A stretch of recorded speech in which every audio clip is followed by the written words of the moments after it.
The following podcast contains spoilers, adult language, and a kiss for Carol. Ooh! And another! But now of course, based on previously held Walking Dead rules, the person who kissed her must die. Yep, there's a revolving door in his future. This is a message from the Office of Emergency Preparedness. Due to the recent crisis, we ask that you remain in your homes. Do not attempt to communicate or interact with the creatures, even if they are people you know. Lock your doors. Bar your windows. Evil is coming. It's time for Aim for the Head, a horror apocalypse entertainment podcast. And now, here are your hosts, Diana and Steve. Hi, welcome back to Aim for the Head podcast. I'm Diana. And I'm Steve. And this week we're going to be discussing episode 6 from season 3 of The Walking Dead, Daryl Dixon. The title of this episode is Contrabando, which is Spanish for contrabando. Pretty easy to discover what that means.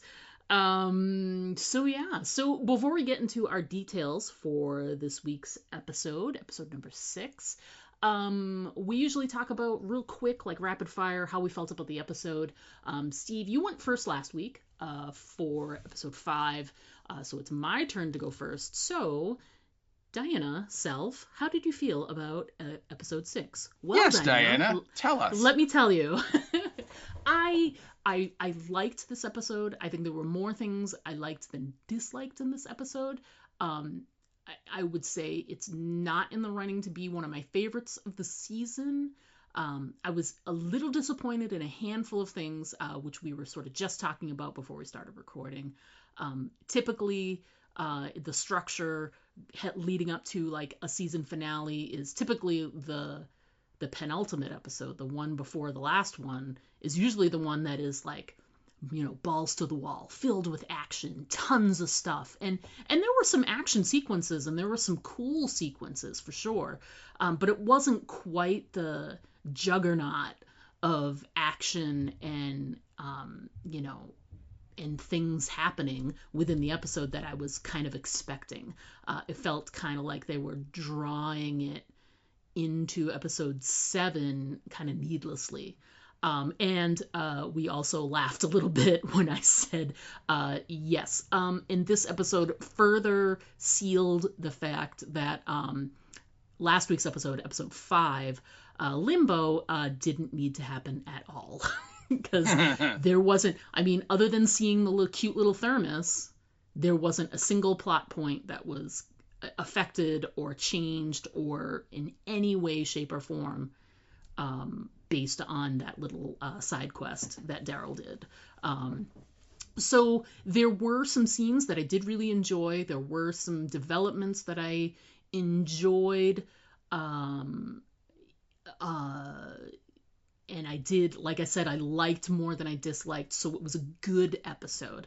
Not my favorite penultimate episode I've seen. And I really wish they'd sort of buttoned up some more things so that next week could be more of a transition into, why are we going to have a season 4? Like, what's the next, transition into the next part of the story?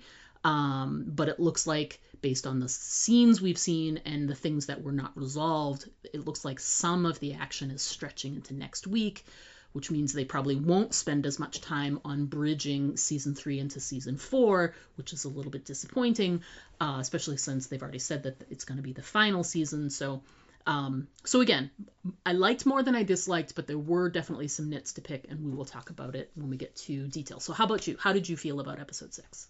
I like we were kind of joking about at the beginning. I really felt that episode 6 should have been episode 5.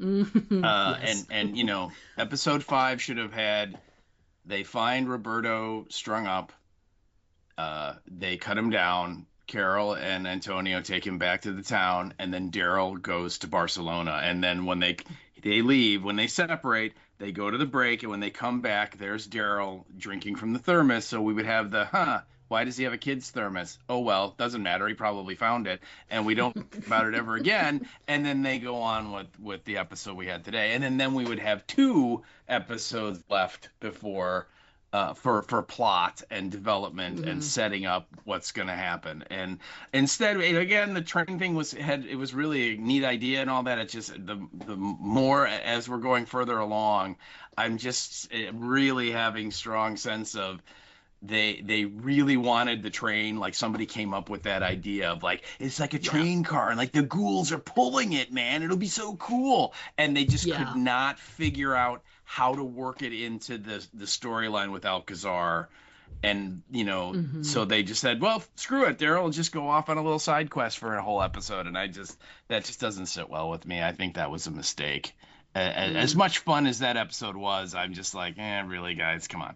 But this episode had a lot of fun stuff, answered some questions. I definitely have some nits to pick along the way, and I think you have some of the same things where you're like, really? But, really?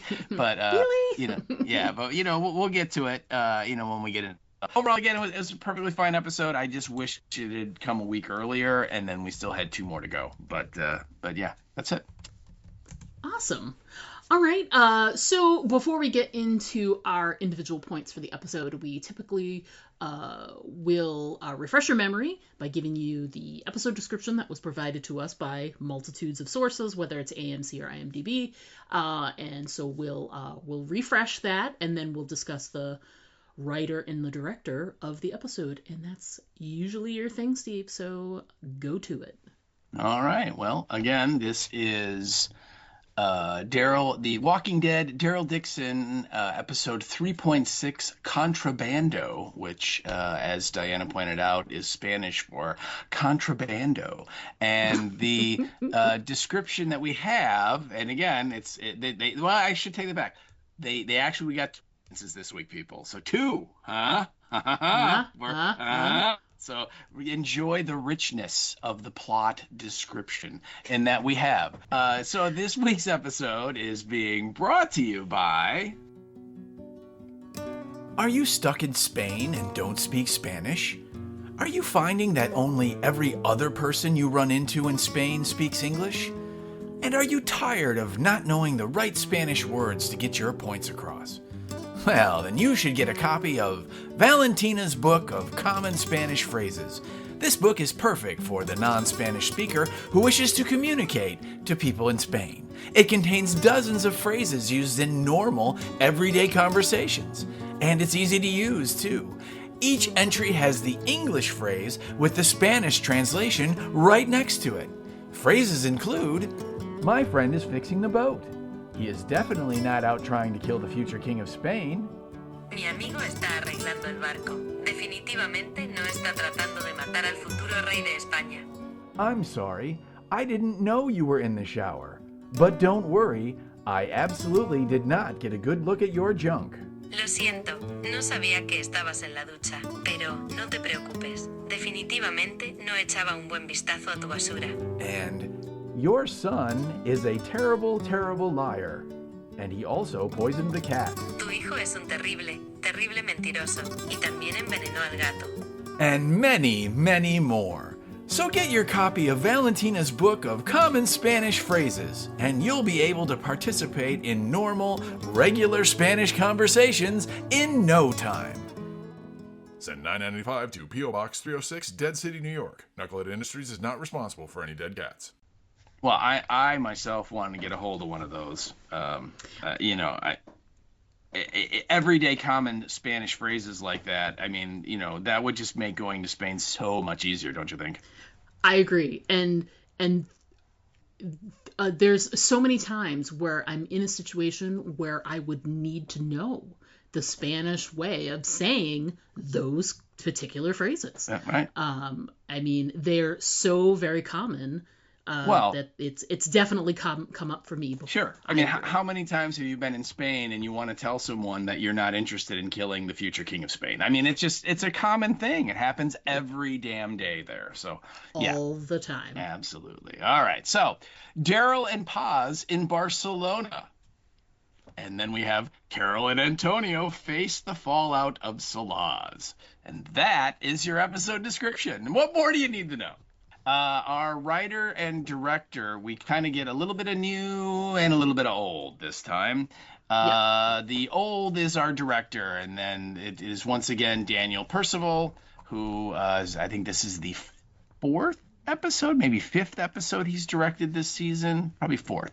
And he is an executive producer. We've talked about him, a ton of credits, really good guy, been involved with the show. Daniel Percival, you should know him, you love him. He's number one in the program, but number one in our hearts. And our writer this is where we get a little bit of new, and the writer for this week is a gal named, and I hope I don't butcher her name, it's Marta Gene Camps, I want to say.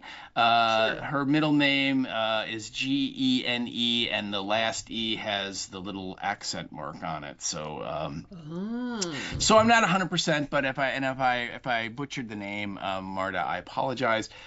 She has got some credits that she's worked on a few things already in the last few years. She has written episodes for the series Genius. The series Manifest, I remember that one from ABC about the airplane where all the people, they disappeared or whatever. It was kind of like a Lost knockoff kind of a thing. I got the sense. She was an executive story editor and wrote multiple episodes of a series called The Gifted. And she also wrote episodes of a series called Shades of Blue. So she's got some decent TV writing creds. She's produced some stuff as well. So she definitely has some experience in the TV field. And I thought for the most part her story was fine. There were a couple points where I was kind of like, but I'm not necessarily sure that they were her ideas or they were things that the showrunner said, you got to work this in. So, and again, when we get to our points, we'll get to that. But for the most part, I thought she did a great job. I thought there was some really funny, that the shower scene between Carol and Antonio was super fun and awkward in all the great, hilarious ways. And the scene between Valentina and Carol was super fun. With like, oh my God, you're the worst. So I thought she did a really good job. So that is your writer and your producer or your director. Excellent. All right, so our cold open was, we talked before the episode when we talked about the previous episode, Limbo, the train episode, being not necessary. And I expressed to Steve that I still have a little bit of hope because these showrunners are good, that we might have something pop up. If not by the end of this season, maybe in the transition from 3 to 4, maybe the first episode of next season. Maybe we see the train in the distance. Maybe we see the people from that town, the leper colony again somehow. Maybe it pops up in some way. And I think it's possible because, like I said, these showrunners are better. If it was Fear, it would never happen again. And if it was Dead City, it's kind of 50-50. But these guys have a better track record. But the cold open did at least give us one tiny thing, which was I closed out our podcast last week by saying that I just really hope that thermos shows up again. And it did. There was. There it was. And, in all its glory. It's almost like they were listening because they took care of it so quickly.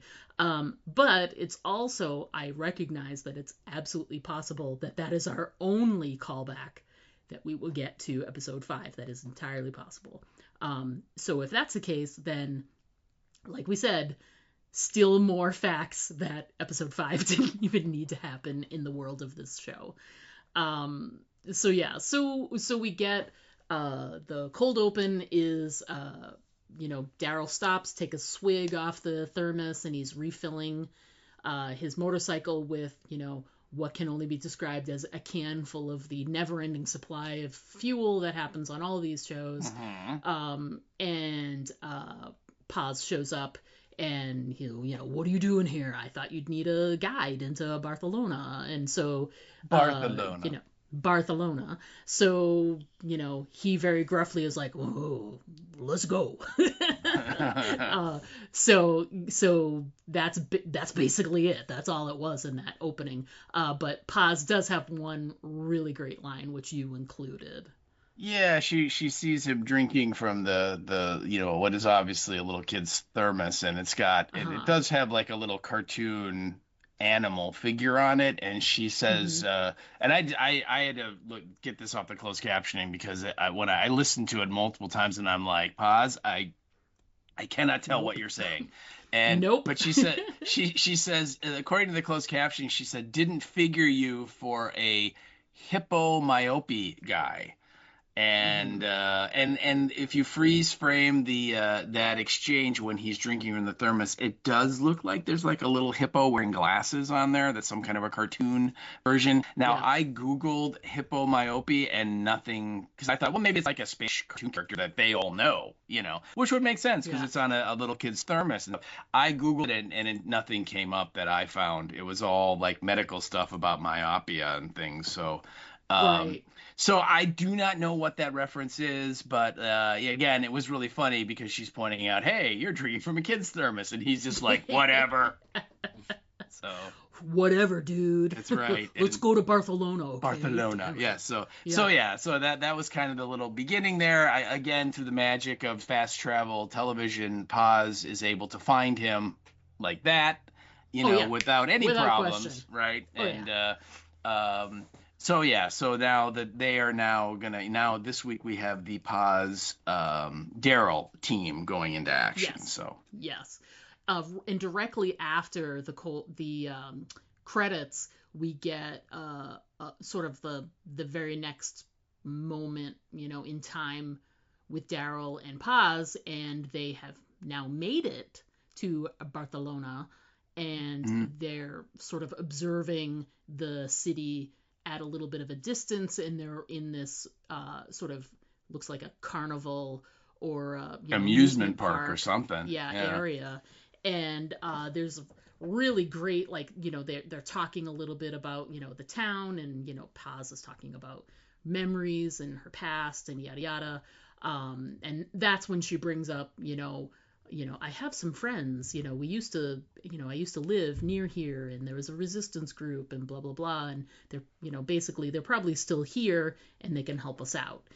And Daryl's, reluctant at first, Don't need but him. Don't need don't need him. him. But she sort of makes it seem like, she hasn't seen these people in years, and she doesn't know how, if they're even still alive. And I think Daryl relents a little bit, only because he sees that it's less that they need them, and more that Paz is taking this opportunity to maybe check in on friends she hasn't seen in like years and years and years. So he's like, all right, let's go find your friend.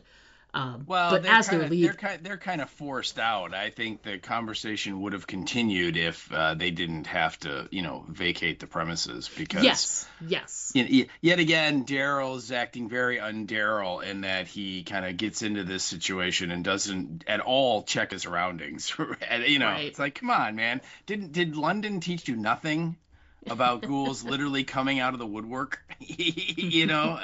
uh, and yet he doesn't. And so the ghouls just suddenly spring out everywhere, and they're coming up behind him and in front of him. And then suddenly there's a couple of them, and I wrote it down in the Ferris wheel. So we had Ferris wheel ghouls. And yeah, yeah, and so they just kind of have to get out of there, and I think Paz also lets Daryl know that they can't, do what they want to do without her friend's help. That right, it's just, yeah, and Daryl's like, man, I didn't know Barcelona was so big. yeah, And so then, and so I think he was kind of thinking village, and yeah, Barcelona is like a big metropolitan Metropolis, city. Yeah, yeah, um, and I thought it was fun in the little featurette at the end. The actor who plays Paz talks about how like she grew up and spent time in Barcelona, and she used to go to that carnival when she Yeah. was a kid, and she said it was just very surreal to see them, and they did it all up so it looked abandoned and overgrown and all that, and she said it was just really crazy, wild, and exciting that it's like, hey, I've been here many times, and now suddenly it looks like it's the end of the world. So and then also, if you noticed, when we cut to the scenes of Antonio watching the video with Carol, they're at the same carnival teaching Roberto to ride his bike. And so I again, they did some really cool stuff with that. I thought Percival did a really nice job of kind of integrating Barcelona into both stories that we got. I liked the when it sort of faded from the one to the other. I thought that was a really, really good editing choice. It looked really, really cool. Yeah. Very good. Yeah. Yeah, so anyway, so they leave, and then I think the next thing we get is the scene with Fede and his lieutenant, and I think maybe he's talking to his mom or not, I can't remember, but the lieutenant calls him out, and he goes down to the ghoul pens. And the lieutenant is like, you remember those 3 guys that were part of Alcazar that disappeared? And he's like, and he's like, 1, 2, and 3, and then the one guy turns around, and they're all ghouled up and stuff. But which was, again, good. Somebody finally noticed, right? You'd think eventually they would, so they at least did that. But the thing that got me about that scene was that we see that Fede is like, really holding back the gag reflex, and says multiple times like, oh my God, this smells awful, why did you call me out here to talk? Well, you could go anywhere else. And I just think, please, I'm going to ask our listeners, can you guys think of any other time in this entire universe on any of the other shows when anyone mentioned that, you know what, these dead ghoul bodies, they smell bad? I can't. No, not when they're just like walking around like that. I feel like the only time they make a point of doing it was when they would cut them open and the guts, when they'd gut themselves up and put it on themselves. But other than that, you never ever heard or saw people make any kind of because that's the thing that I always used to say too. Like when we joke around about how ghouls in the Walking Dead universe only make noise when they're about to like pounce on you. Other than that, they're quiet all the way up until then, because they're all about stealth. Right. But one of my things I've always said is, wouldn't you, if you were downwind, wouldn't you smell a ghoul coming before it was even upon you? You would think so, and I made this point before. When there's like a big horde, they would never be able to sneak up on you because you would just see the swarm of flies, right? That is just rotting flesh, Yeah, right. And they I understand why. I get it, I do, but it's interesting that now we finally have a character on the show is like, oh my God, this is the worst stench ever, and I'm like, you have them like outside of your town. So don't you think your town must just smell like crap? I mean, let me just for reference in terms of size. I live in the country and we joke about it from time to time, but I would say like at least once a year during the winter or during the summer months when we have the garage doors open for whatever reason, at some point a mouse or a chipmunk will get inside and not be able to get out. Or they, eat a little fertilizer or something, every now and then we end up with a tiny dead animal inside the garage. And it smells and when I really tell bad. You, it smells, and think of how big a mouse or a chipmunk is. Oh, yeah. And they smell. That smell is so bad. We had the same thing happen at a job I worked at that had it was a diesel company, and there was a big garage area. We had a bunny that came in and ate some of the rat poison that we had out for, vermin, and it came inside and it died behind somewhere, and we didn't find it until we could smell it. And think of how big, like, we had like a 4-bay garage area, and you could smell it. And I mean, a bunny is a small animal too. How much would a full-size human smell? Just one of them. And then you have a horde coming at you? Yeah, and It's you gross. often hear, the true crime type stuff when people find a body, that's either been Hmm. buried in a very shallow grave or they've just been dumped out in the woods, and that, the smell from just the one body Yeah.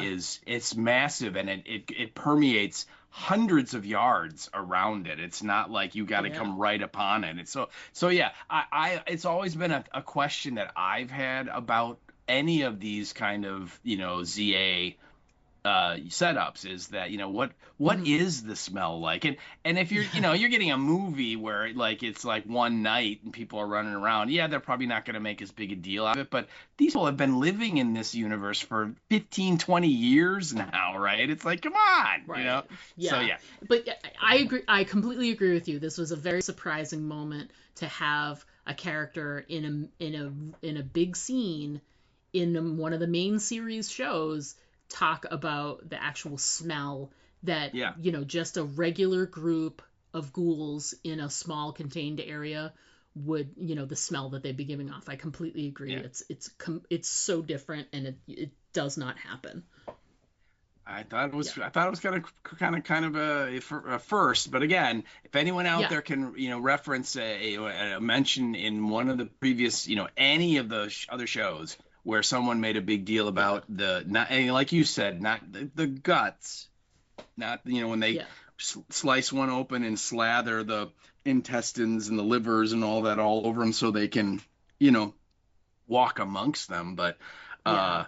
but yeah, just let us know, because I couldn't think of any off the top of my Me head. neither. So, Me neither. but anyway, But yeah, that's a great scene, and a good thing that, that we noticed that they did that. It's so different. Mhm. And then not long after that scene, we get probably the funniest scene in the whole episode, which is, you know, uh, you know, Carol has slowly but surely been getting closer and closer with Antonio, and now that they're by themselves and helping Roberto get better, they're sort of like a team now.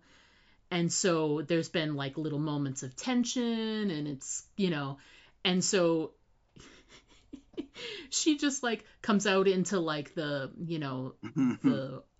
in their architecture, kind of like in Italy, there's like a little piazza, sort of like a, like a the yard area, and it's kind of private, it's walled in, and he's taking a shower, Antonio, and Carol comes up on him and he's clearly nudie patootie, and she is like, oh my god, I'm so sorry, but she doesn't run away. She literally stays there and awkwardly talks to him with her, her back turned a little, while he is awkwardly trying to talk to her as well, while he's like fully nude and showering. And he explains it away by saying, I'm not used to having guests. Yeah. Well, and she's great too, because she's like, oh, I just came out to get something for the boat, and then she's like A looking through screwdriver or something. she's looking through the toolbox. She's like, there are so many tools in here. Oh, it was very like adorably awkward, right? Where they're Yes. just both like, oh my god, and I kept waiting for her to be like, I just gotta find myself a penis, screwdriver, Yeah, screw it. Yeah, I gotta find a tool that doesn't use the word screw in the title, if I could, please, Yes, please. please, Um, something, yeah. I did think it was funny too that it, so it's pretty clear he's showering, but and all you have to do is have somebody really get their hair wet. But they went so far as to, they took like a big foof of like soap and put soap they did? suds on his head, They did, so that yeah. you would make no mistake. He's not outside like just getting himself wet and enjoying his solitude outside. He's literally using soap and lather, and he's cleaning and whatever. I thought yeah. too, like the funniest part of the scene too is when he's trying to be, a good host still. And he's like, the water is still warm if you'd like to take a shower too. And she's like, and he's like, Gotta go. I mean, when I am finished, and yeah, you can right. have one when I'm done. And she walks away, and he says, mierda, which is basically, kill me. Kill me, yes. Kill me now. Yeah, he's just like, oh, God, yeah, oh, yeah. And in the featurette, Carol said, Melissa McBride said that the water that they were using was like ice cold, and that it took multiple takes to get that scene. And she said that that actor was just a trooper and just didn't hesitate and just got in there. And so she's like, I wouldn't have wanted to do that. Yeah, the sacrifices you have to make for good art is for sure. Exactly. Yeah.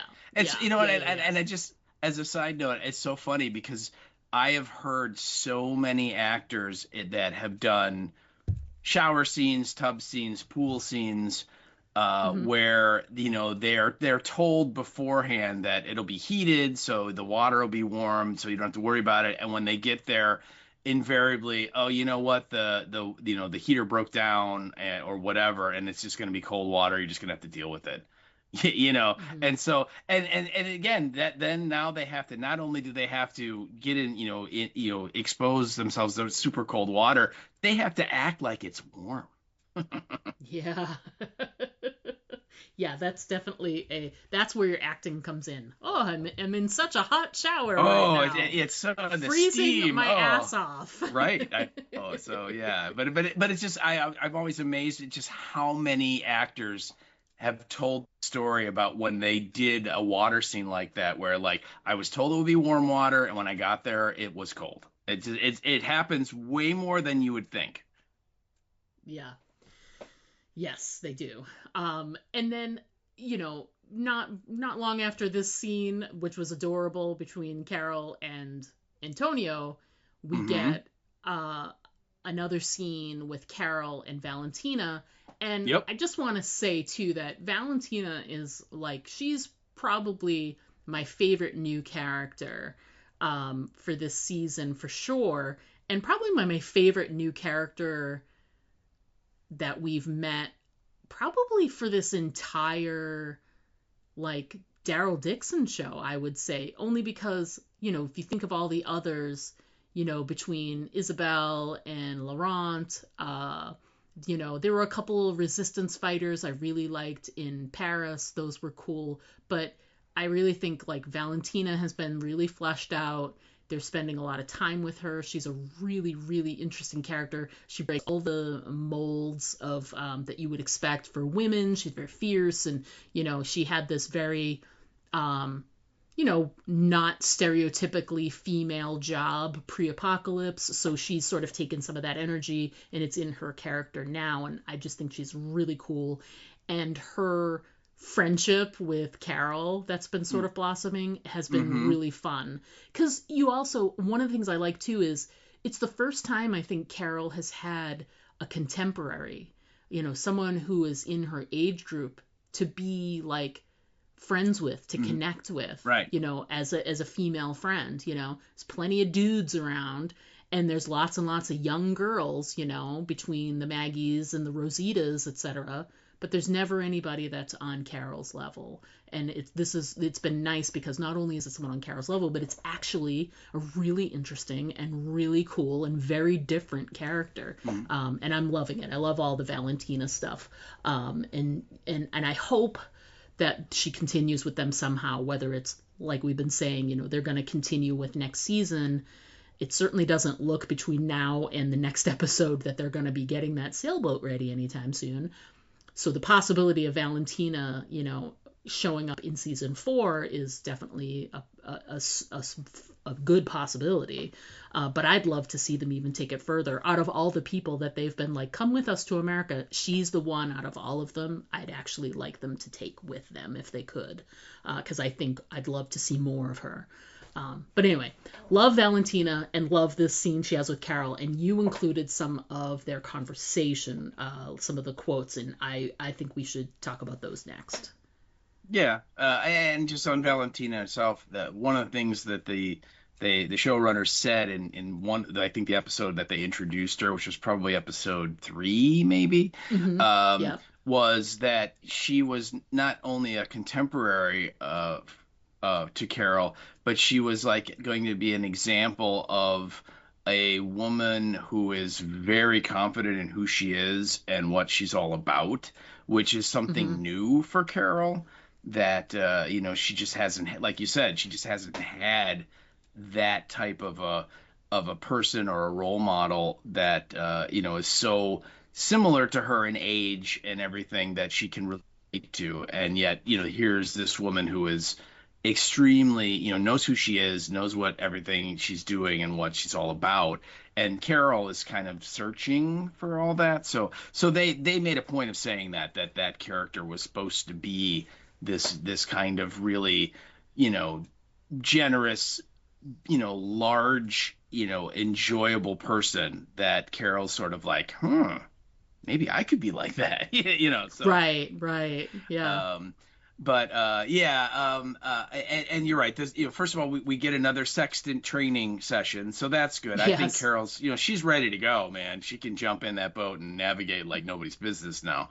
I mean, look out, Atlantic Ocean. Carol's coming. Right. And they the awkward shower scene happens, and then that the two of them had to drive out to the boat because Antonio's working on the rudder. Right. So that's got to be awkward. What do you talk about? Yeah, imagine that trip where it's like, let's just not say a word, okay? Let's just pretend nothing happened. Let's not talk about our shui that happened That's right. a little earlier. I don't want to mention your junk ever again. Right. And yet that was when Valentina's like, so have you sampled the local wine? Just like Carol's like, you are the worst, and then this is where Valentina's phrase book of common Spanish sayings was introduced, and I'm sorry, but oh my God, are the phrases that are in that book the most like bizarre phrases that nobody would ever say? I mean, you're like, what are you talking about? Yeah. Yeah, I thought that was, and I couldn't tell if that was like the writer just trying to be funny or what, because I think about the 2 or 3 phrases that they bring up, whether it's with her, with Valentina, or with Antonio, they are like the most bizarro, never uttered by anyone in a conversation ever phrases. And yet that's in the book. And I was just like, really? But it was funny. So there you go. I guess that was just a little bit of comic relief. But anyway, Valentina then is telling, because she's really, suggesting you should hook up with Antonio, while you can. Right, because he's here, and you guys are both alive right now, and who knows what the future's going to bring, and all that, and of course Carol is like, no, we're leaving, and all that, and Valentina basically says, they pick out a phrase which is something like poison counteracts poison, something like that, right? Yeah. And again, it's a very common thing, right? Everyone says that every day, and Carol's like, I don't understand what, poison. And then Valentina goes, no, it just means that sometimes you need something. And then she uses the Spanish word peligroso. And then she goes, risky, dangerous, like alcohol, sex, love. And just kind of saying sometimes you need to kind of shock your system and do something that you don't normally do. And again, in about 25 minutes, Carol's gonna do that, so it all works out. So I thought that was kind of a cool line. And again, you're right. Valentina's definitely like the mentor character right now for Carol. It is sort of like saying, there are other ways to live your life than just being crazy and baking cookies. Right, exactly. And who wants to do that for the rest of their lives? Nobody. Yeah, and the next scene we get is another where we get a little more information. You included it in your notes. I didn't, because I saw you already had it. Yeah. And it's real quick, but we get this great scene where Fede is in his office and he unlocks a drawer, and I'm like, great, are there going to be more like ribbons in there from other things that you've thrown the contest for? And no, it's a picture of Antonio's wife. And so wife, you're Maria, getting yeah, which we know what she looks like because there's, some scenes earlier where Antonio is showing like an old home movie while we're in the room while Roberto is like still like sort of in and out of consciousness and whatever. And so we know what Maria looks like. And so he takes this picture out of his drawer and you're like, oh, why would you have this picture in your drawer? Well, and the conversation leading up to it, because his mom comes in and kind of gives the update on people that were injured and stuff, and she wants to go back to take care of Roberto, and he's like, no, the kid he broke the rules, he's gonna have to pay the price. And one of the women in the village is like about to give birth, and so he's like, go take care of her. And then the mom kind of goes, Roberto, he just did it because he loves Justina. And then she says kind of a cryptic line of like, remember, you once did crazy things for a girl. And then she goes, I mean, you never told me who it was. So or immediately you're like, uh-oh. and then she points out, why aren't you married? Why don't you have a woman? You're handsome and you're powerful, and you think, and he's just like, I have you, I don't need that. And then she leaves, and then that's when he unlocks the desk, and there's this like Sarah Connor photograph of Maria, right? And my first thought was, my prediction was incorrect. It's not Antonio that's Justina's dad. It's Fede is Roberto's dad. That was my first thought, because I'm like, oh, maybe he hooked up with Maria. But again, clearly something, whether it was, I get the sense it was very unrequited, that he just kind of was like, wow, I love this girl and she doesn't know I exist, kind of a thing. But in any case, that was definitely the plot thickens moment when he's staring at that like Polaroid picture that he's got of her that is clearly I mean, it's like old and faded and bent, and I mean, he's had it for a long time. So. Oh yeah. He's put it in his pocket. He's kept it close to his heart. I mean, it looks exactly like a picture that someone would pull out of their like wallet that's been in their wallet for like 25 years. You know what I mean? Exactly. And that's what the picture looks like. So yeah. Right. Yep. Yeah. And we pivot from there back to Daryl and Paz, who are when we last left them, Daryl said, let's go find your friend.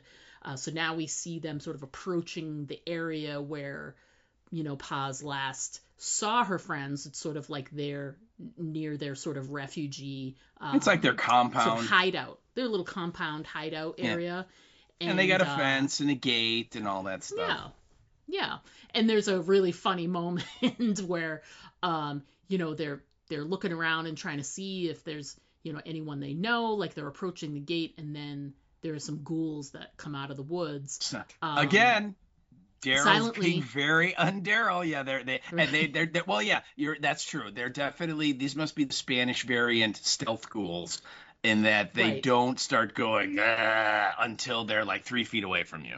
Right. Not until they actually burst out of the bushes do they make noise. They're like, okay, now keep it quiet, burst out, and make noise. Yeah. And they don't smell until they're right in front of you. See, we've covered that already. They only smell in the pens. I thought we established that. That's true. So, I forgot. And it's like enough that like the two of them can't take care of that. You know what I mean? Like they will get overrun if they try and fight it out, kind of a thing. Right. And so they do the best they can, and it's so great because Daryl, as he's killing a bunch of them, he kind of looks at Paz and he goes, hope these ain't your friends. Which was my thought too, because she hasn't been back there in like 10 years, right? I mean, who knows what's happened, right? And it'd be crazy if they if they like came out of the woods and she was like, oh my God, there she is. Oh, you know what I mean? But... Yeah, right. and so then just when, it doesn't look really good for our two heroes, although again, Daryl's not in any danger. We both know that. Not at all. The gate opens and out comes these people, and they've got bows and arrows and guns and crossbows and all that stuff. And they kind of shoot a couple of the ghouls, and they usher Paz and Daryl inside and close the gate, and then Paz recognizes one of the people there. It's this gal Leia, and not Princess Leia, but Laia, not Lela, and so they kind of have this reunion, and so sudden and again when they bring them in, everybody's pointing all their weapons at them. Because they're like, you're trespassers, we don't like you, and then suddenly Paz is like, hey, and then they kind of reunite, and suddenly everyone kind of relaxes, and Daryl kind of goes to this woman who's got a crossbow right in his face, and he kind of puts his hand on it and pushes it down so it's not pointing at him, and he just goes, nice crossbow. It was great. And the thing that's great too is that, I mean, you have to assume like you were saying, only every other person seems to, speak English. So you have to assume that the guy with the crossbow, I mean, he doesn't take it down. He's still kind of pointing it at Daryl for a second. So I think he understood what Daryl said, but Daryl still had to say, nice crossbow. Nice crossbow. Yeah. Which is great.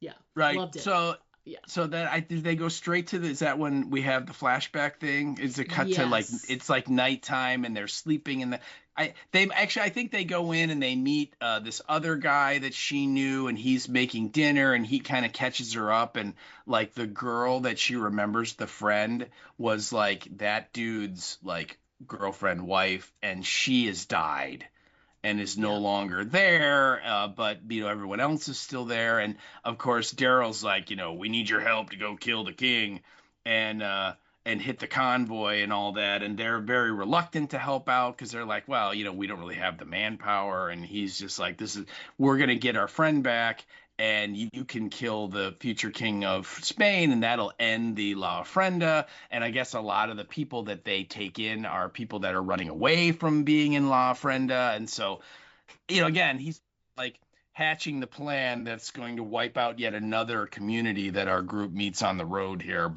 And so they decide, okay, and I can't remember if they show the map and they figure out they've got this weird street that they blocked off, and it's filled with ghouls, and it kind of forms a wall around Barcelona and all that, and they kind of come up with their plan, and it's going to happen the next day. And so they all go to bed, and it's while Daryl is sleeping that he has yet another childhood flashback, and we actually see Merle. Teenage Merle, I guess. I guess guess it's clear like Merle was like about 8 to 10 years older than Daryl. I would, ish. Yeah. If Daryl's like 20, if Daryl's like 23 when the show starts, Merle's got to be like 35, 36. Yeah. Because in these flashbacks, it looks like Merle is in that 16 to 18 kind of range, and Daryl looks like he's like 10 years old. Yeah, 9, like 10 right ish. Yeah. So and it's more of what we've seen. It's the there's a trailer. There's you can hear that there's some kind of violence going on, which you don't really see. And it's Merle just you gotta get out of here, and don't come back. He tells him, don't come back. Yeah. Well, and it's. And if Go ahead. if you notice, Daryl has like a black eye, and Merle has got like blood, like a bloody lip, bloody nose, kind of a thing. So it's like clear that like Dad has been them as like punching bags, if not just immediately before this, but in the very very recent past, that he's been probably drunk as a skunk and is beating on his kids. Yeah. Yeah. And it's sad because it's like I'm really glad that they're doing this, that they're delving into Daryl's past, and I think it's definitely something that has needed to happen. We get little glimpses or stories from lots of different characters. Not all of them, but lots of characters from, the main series. And we've never really gotten too big of a glimpse into Daryl's past. And I'm glad that it's there. I don't know about the timing of it though. Like, what does this connect to on the show that's making this happen now all of a sudden? And I know we had the same questions about last season when Carol was having all of these moments thinking about Sophia. All the barn stuff, yeah. And why was that present all of a sudden? Like, it's always kind of, and she tells in the story, like, the Sophia stuff is always there, but it seemed like it was very raw and at the surface more than you would expect it to be. And the same with what Daryl's going through. So, did, losing Isabel, did that trigger this in him? I wonder. And I wonder, are we going to get an explanation for it? Like, will there be a moment that explains, why these things have been top of Daryl's mind right now? Like, what's triggering those moments? It's a real good question. I hope so, because otherwise it's just weird. It's just as weird and out of place as the Carol stuff was last year. When both of these people have experienced stuff with children previously that you think would have brought these things to the surface already. You know what I mean? Carol had to look at the Flowers girls, and then she had Henry. And yet neither of those traumatic moments stirred up this Sophia in the barn stuff. And then with Daryl, he's had, the stuff with Beth and other, kids that he knew in the group that have died or have left or whatever, Carl. And yet again, that didn't trigger any sort of, flashback or when you were, I don't know. I just, it's really interesting. And like you said, I hope they resolve it. I still can't understand, why is it happening now? Yeah, agreed. And it sucks, because it's like we were saying, it's definitely something that I think creates more layers. I like that we're learning more things about Daryl. He's always been such a mysterious character. He doesn't have a really strong backstory because he doesn't have the back, like the the fallback of the written material. He didn't exist. So he doesn't have that. He doesn't have that sort of story that a lot of the others have. So, to not have source material and just sort of have stuff going from the show, it's very little. We're mostly just given, thoughts and feelings and little, small moments here and there. And I applaud them going into Daryl stuff. I just, like you just said, I just don't know the why. Like, why now? Like, what is it that will happen? And I hope that we'll get a little more information about the why, but I don't know. I don't know if they will. Mostly because, they're pressed for time in terms of, plot, moments and stuff like that, which is another reason why I wonder why it's come up now, and I hope they discuss it, because they have precious little time to sort of lay out this plot. And if part of the arc of Daryl this season is him having these moments of flashback, why is that? Why? What will the resolution of that be? I just figured it out. I did. The resolution is the father figure that chases after him is going to turn out, it's going to be Dwight. And Dwight's going to be like, I want my character back, because, all the Daryl stuff, a lot of it was Dwight in the comic. So it would make sense if Dwight shows up, because he has exhibited in Fear that he is able to, like, travel across a really large expanse of space God. And find someone with very, very, very little clues. Scant information. Yeah. So if anybody could cross the ocean, if anybody could cross the ocean and just find Daryl like that, without any information, it's gonna be Dwight. It's gonna be Dwight. Carol at least had a story to follow. But see, what I mean is that, like, in his flashbacks, that's what the resolution is that the father character he's seeing in his nightmares, it's really Dwight saying, I want my story back. You didn't exist in the comics. You know, it's gonna be a really meta thing they're gonna pull off. So yeah. That's interesting. I like it. Yeah, but what I thought was really great was that, that dream leads into a really nice scene between him and Paz. It does. Because he does the standard kind of gasp, wake up from the bad dream that you see in TV and movies that nobody does in real life. And he gets up and he kind of walks around, and it's the middle of the night, and he sees that Paz is like furiously sharpening this combat bayonet knife that she has. And they start a conversation up, and she like obviously heard him or saw him, because she's like, bad dreams. And he's like, nope, they're all rainbows and like candy or something. And then she says, she kind of tells her story about being in love with the other gal who's now the princess or whatever, and how she volunteered for the first ofrenda and she left, and they talks about when they met and how she didn't think she would notice her, but she did, and it was perfect, and it was her true love. And then she they left Barcelona and they went to Salaz, and then the ofrenda happened and she left there, and she's been looking for her ever since, and she chased after the caravan, and all, like her whole thing of like how she's just been desperately trying to find this girl, and it's her like true love. And she goes, I had her and then I lost her, and I'm trying to get her back. And then she looks at Daryl and goes, I think maybe you lost someone too, someone you can't get back, which clearly is, in this context, is Isabella, from the French stuff.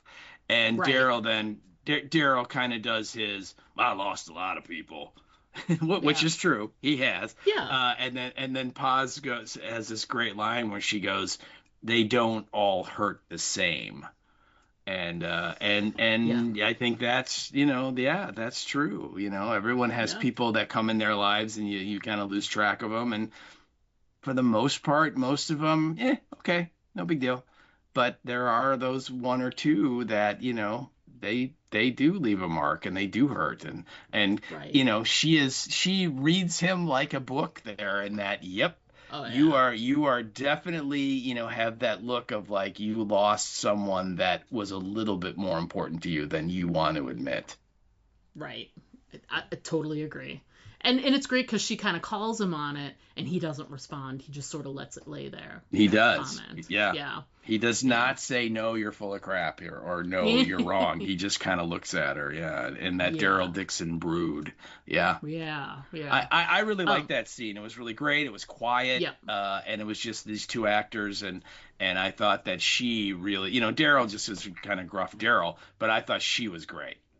Yeah, it was probably the best Paz scene of the series so far, and for her to have this sort of quiet moment, this quiet emotional moment, where she's sort of also calling Daryl out on certain, something emotionally. I thought it was a really great scene, and from an unexpected like sort of pairing. You wouldn't have expected those two together to have this conversation, and it was really good, really good. Well, I think the two of them very similar, and I know you have questions. I mean, I think I do too, about Paz and like why is she exempt from all this stuff, that she's not in the hog race or anything. We know that yet at all, but if you look at the two characters, they're very much loners. They're what I mean, they're very similar. I mean, I think Paz probably bathes a little bit more than Daryl does, but they're they're outdoorsy trackers, good with weapons. You know what I mean? She is very much like the female Daryl of this village of Salaz. Right. And so I think Daryl sees a kindred spirit there, that, yeah, you get it. And I can, I could go out and, I would be comfortable with you fighting next to me because I Mm, know you can handle yourself and all that. And so I'm curious where they're going to go with it, though. How right. much, you know what I mean? Is she just going to be cannon fodder and blow up next week or something, or Mm, is she going to carry forward? But I think Daryl kind of likes her and trusts yeah, her, which you can't always say with him, though. correct. Yeah. Yeah. Yeah, great scene. Which was then quickly followed up by, oh my God, such a sad scene. Oh, no, Kitty. no, it's a great scene. Listeners, if you're not aware, man, Steve is a cat hater. Just not a That's not fan. true. I just am a big fan of dog. Yeah, so it's rare for like a domesticated animal like that people have some kind of connection to. It's rare for them on the show to actually have them die. We've always had these moments, if dog dies, we riot, Mm-hmm. and all Mm-hmm. these other, what was, and Skidmark on Fear and all of that stuff. So, we haven't gotten to know this, it's a stray cat. But it is sort of connected with Antonio's house and etc. So, and for it to die is just very, Yeah. it's creepy, Yeah, strange, yeah, you yeah, know. and like the setup is that Roberto is so far seems to be recovering and is getting stronger, and Mm, everything's looking great, and then suddenly he's not doing well at all, and he's developed a fever, and so they go to see Fetty and can we get some aspirin or something to help fight the fever because like this like magical Miga tea is great and all yeah, that, but he like needs like real medicine now. And Fetty's like, nope, can't spare it. Sorry. Got the whole town to think of. Can't do it. Sorry. And so they go back and they're back at, Antonia's house and he's not getting any better. And so she's like, Carol's like, fine, I will go get some aspirin. And yeah, so so it's nighttime. And so she goes outside and then that's when she sees that the cat is, lying in a yeah, heap on the ground. And we should point out in the shower scene that happens earlier when Carol first comes out in the courtyard, the cat is like drinking out of one of the teacups.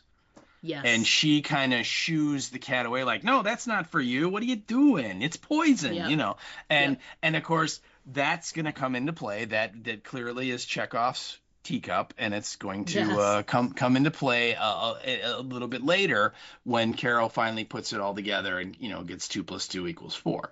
But so anyway, so yep, she then goes into the town and she like pries open his window and climbs in and avoids some of the guards that are out on patrol, and then she um finds the key and unlocks yep. the thingy and opens up the cabinet and she's looking for all this stuff and guess who walks in on her. Yeah, I actually liked because it was kind of surprising. I was expecting it to be Fede, and Me it too. wasn't. Me too. It was his mom. So it was Doña Marga who Hmm. came in. And what I think this was a really, I didn't include it in my notes, but it really was a really good scene, where thankfully Carol has been learning all of these phrases, so she's able to sort of you know you know stumble her way through telling Doña Marga, like, basically, your son is a liar. He's been lying all this time. And she tells her that he's poisoning Roberto. That's why he's sick again. That's why she's Hmm. looking for medicine. And she makes a comment about that's why Justina's gone, because he lied about something. And she's not able to really get the whole thing out, but she impresses upon her that he was deceptive, and he sent Justina away. She did not volunteer. He sent her away to cover up his lies. And she shows she had found the little compass. So and Doña Marga knows about the compass because she made a comment about Hmm. it in that last episode. She shows it and she's like, he did find her. They were together. They were taken apart. And she's like, at this point, Carol is like sobbing. And she's like, basic, because Doña Marga has like a shotgun in her face, you know? And she's like, please, she's like, please, please, please, just help Roberto. He loves Justina. He loves her so much. And this is, and Justina is Fede's niece, which means this is Doña Marga's granddaughter, which grandparents and grandchildren have such a unique bond.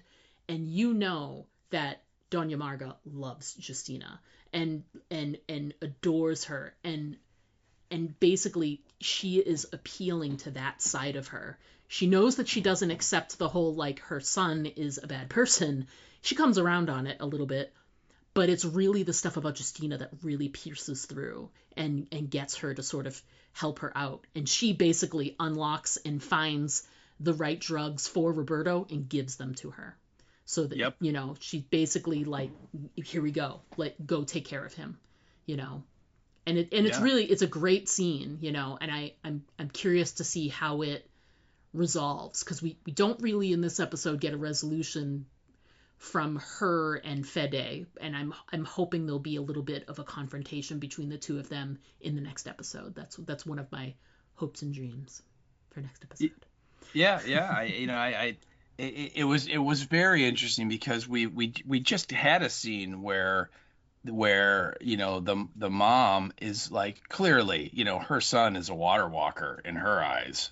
And and for this, you know, outsider American who she already kind of talked down for, you know, bad mouthing the ofrenda earlier, it is basically saying, by the way, your son, he's a terrible, terrible liar, you know, and I'm just like, Carol, you are like 2 seconds away from getting your face blown off. Mm-hmm.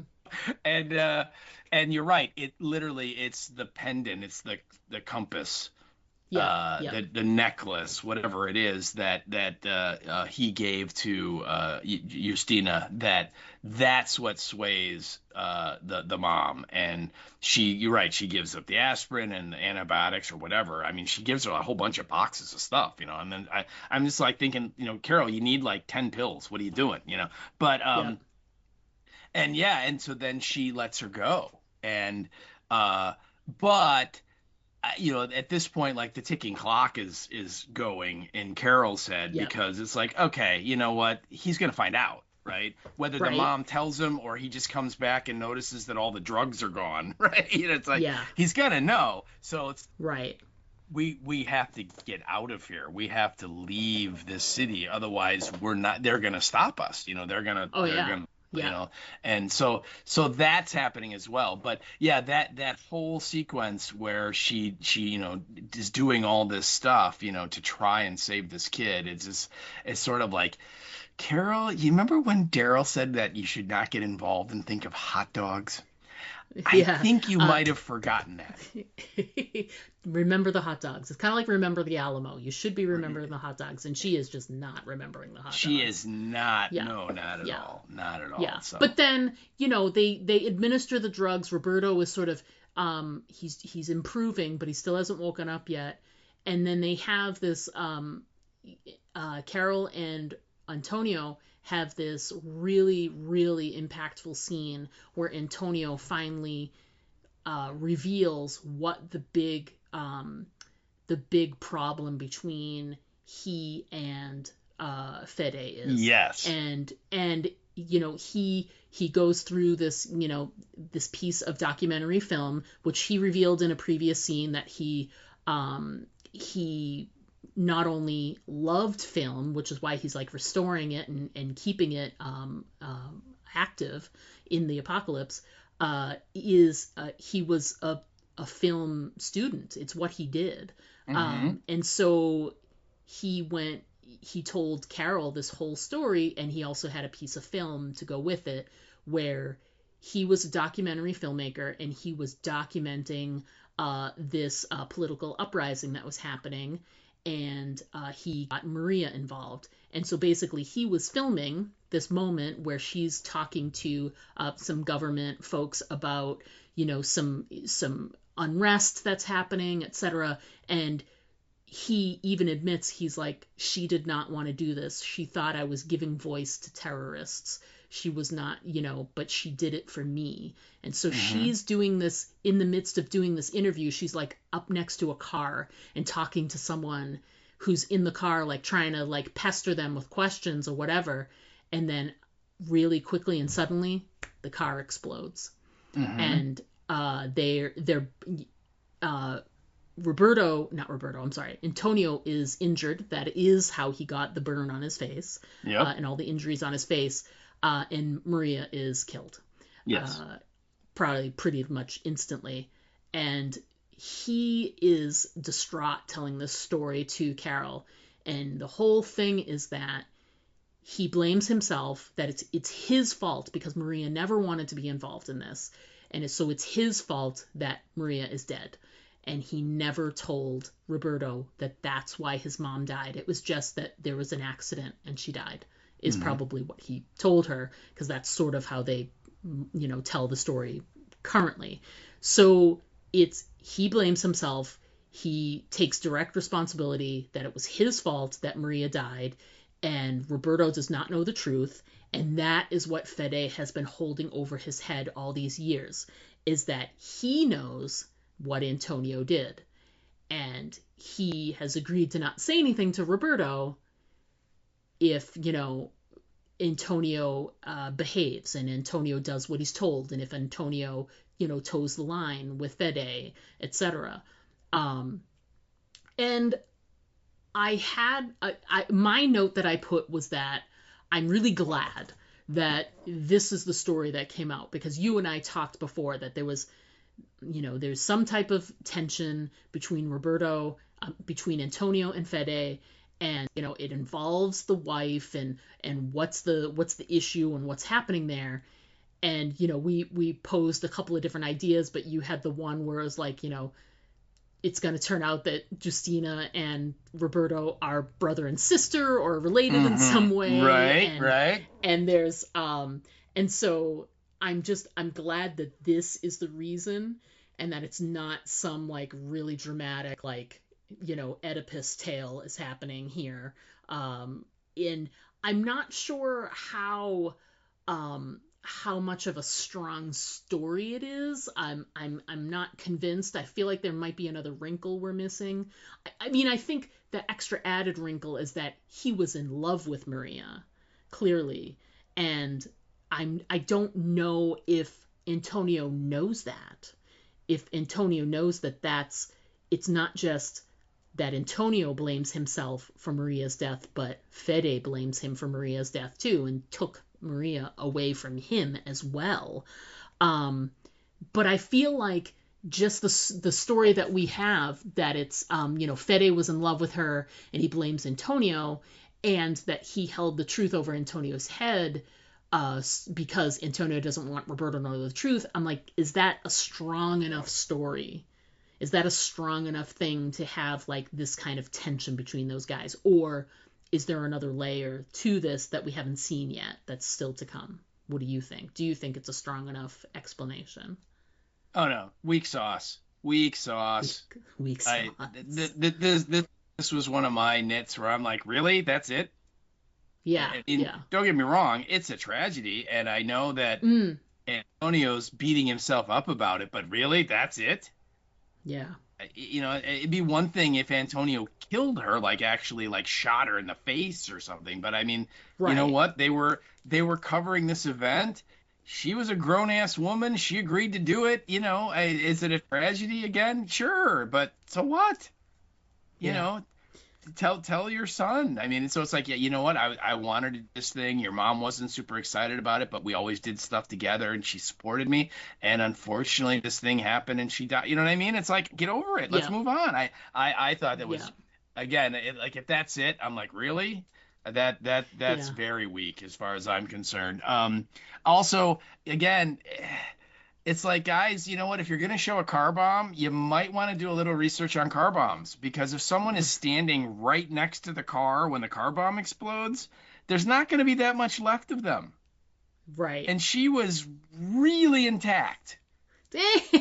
She was. She mostly just looked like she had less head trauma than he did. Than he did, yeah. Yeah, and it's not so much the flame, it's not so much the shrapnel, although the shrapnel you think would really get her. It's the shockwave that hits your body that like turns all your inside into jelly. I mean, that's, that more times than not, that kills you before all the other stuff has a chance to kill you. You know what I mean? And so it's like, I get it. It's this dramatic thing, but it's like, look, if she was standing, first of all, for both of them, if they were that close, you'd think they both would have been killed. And the camera certainly would have been destroyed. Exactly, and it's still filming, and it doesn't melt the videotapes or whatever. Yeah, you know what I mean? It's just like, really? Okay. So that just from a technical standpoint, that really bothered me. I'm like, well, come on, she'd be dead. I mean, she now that she'd be dead, there would be very little of her left. Was sort of my reaction. Right. Right. And then, the fact that he's just beating himself up, and then Fetty's holding this over me. I'm like, holding what? What? You know what I mean? Yeah, okay. I mean, I think the kid gets it that she's dead. I like you said, hopefully there's some other layer in here that we haven't gotten yet to help explain it. Because if that's it, I'm very disappointed, because I thought that was like I said, very weak sauce. Very weak sauce. Not only does it not feel like that story is strong enough, but they're in like his sort of private, like his little screening room, and he's telling this story, and he's a hot mess, like crying, and she died, and Roberto doesn't know the truth. My fault. Right. It's my fault. And Roberto can't ever know the truth. I can't ever, tell him, and Fede will hold it over me, whatever. And of course, that is when Roberto, who has been near death for most of the day, is able to walk across the road to the screening room and hear everything that he has to say. And walk in at the key moment. Right at the right moment. I mean, you couldn't have scripted it better. Oh, wait, they did. They scripted it. Yeah, I see what you did there. So, it was a twofer where I was sort of disappointed with like the strength of the story, and then Roberto was there to hear it, and I'm like, really? Which is such a trope thing to do. I'm gonna reveal the secret, and the person is right there in the back of the room and hurt the whole time. Why didn't I look behind me? Yeah.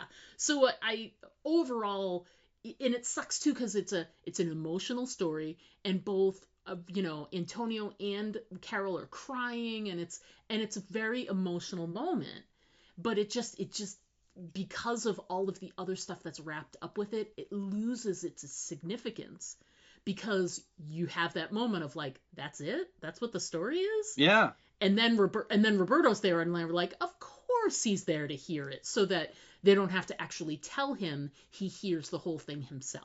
Right. Which, like I said, is such a trope that's used over and over in movies and TV shows. So, yeah. Overall, like a sort of disappointing reveal. Yes. So in that moment, they sort of, they pivot away. We go back to Daryl and Paz, and they are now effectively doing the assault on Barcelona. And they've got this whole plan with Paz's friends are involved, and they attack their convoy that they have, and it's basically, the would-be king, Guillermo, which they now, finally, since they gave him his name, we can call him that instead of the El Alcazar. So Guillermo is in the car with Elena, who is the one who is Paz's true love, right, and Justina and another girl, at least one. I think it's only one other girl. It's just one other, yeah. They're locked up in a cage at the back of a truck. Yes. So the assault happens, and things are going well at first, but then it starts to fall apart. They have weapons too, and they're shooting right back at all of Paz's friends, and they're trying desperately in the midst of all of this to they're trying to open up this cage that Justina and the other girl are in, and it's padlocked, and they don't have the key, and they're trying with a crowbar, and then they're trying, and then they shot it a couple of times. Justina tells Daryl, the guard right there that you shot, he has the keys, so he gets the keys, and he's trying to get the padlock open and trying, and of course none of the keys work. And you made this point, which I thought was great, which is that it is the greatest padlock in the history of padlocks, and that is true. Oh my God, yeah. He tries everything, and it's just like, really, it's like you had been better served like shooting the bars of the cage than that thing, because that thing was like titanium. And just like, wherever they got that lock, they should go back and get more, because it was incredible. It was impervious to all types of assault on it. It just would not budge. So that's happening there. Daryl is trying to get into the padlock. Paz is sort of covering for him, as a human member of the El Alcazar shows up. She shoots them, and eventually there's an explosion, which is because of Leia. Leia has a shoulder launch, like rocket launcher. It's a law, and and she's gonna shoot it at Guillermo's car, right?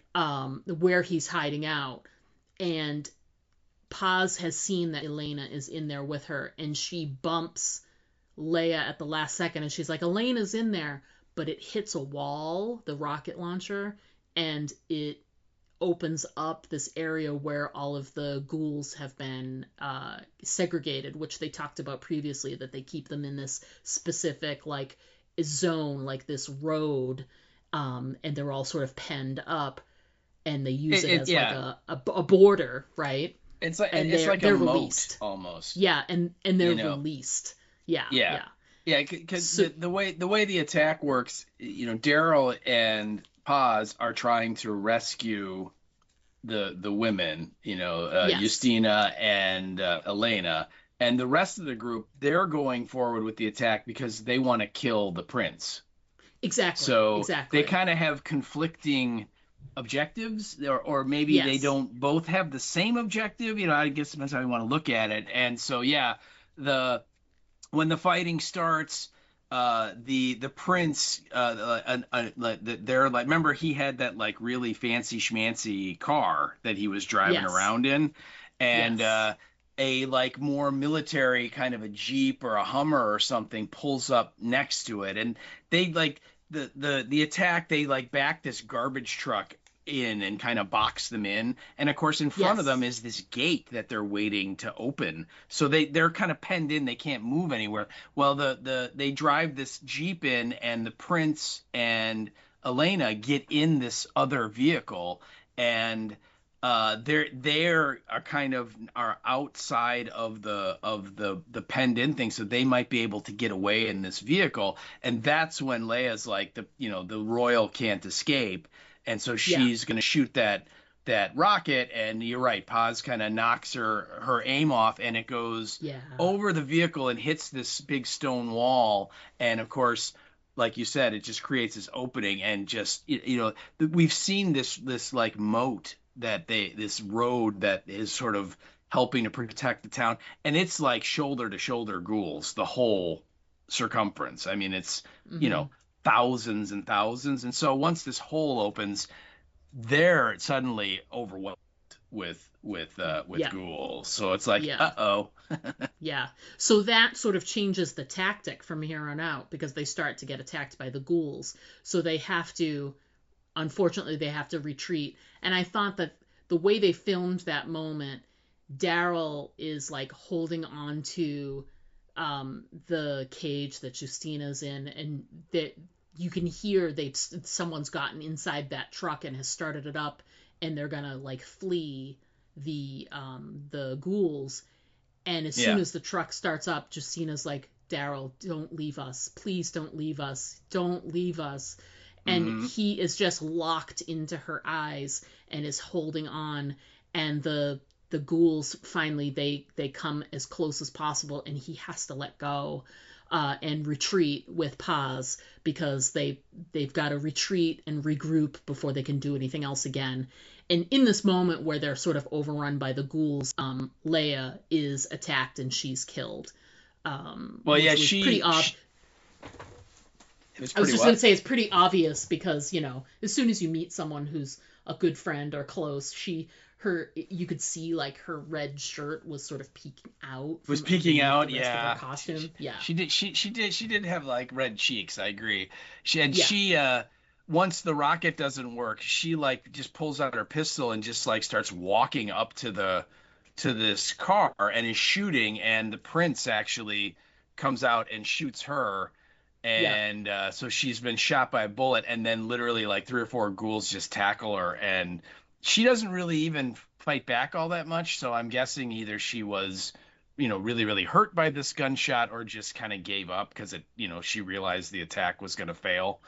And but that was my note, was that she got all eaten, and like 3 or 4 ghouls just kind of have a meal of her. And so and then the scene when the guards for the Alcazar, they get into the guardhouse and they hit the button so the gate opens, and so then they're able to drive away, and that's where Daryl has the scene where he's like holding her hand and won't let go, and Paz is like, we gotta go, we gotta bail, and finally, after what seems like a long time, he finally lets go of her hand, and you can just see that he has that look on his face, that whole time.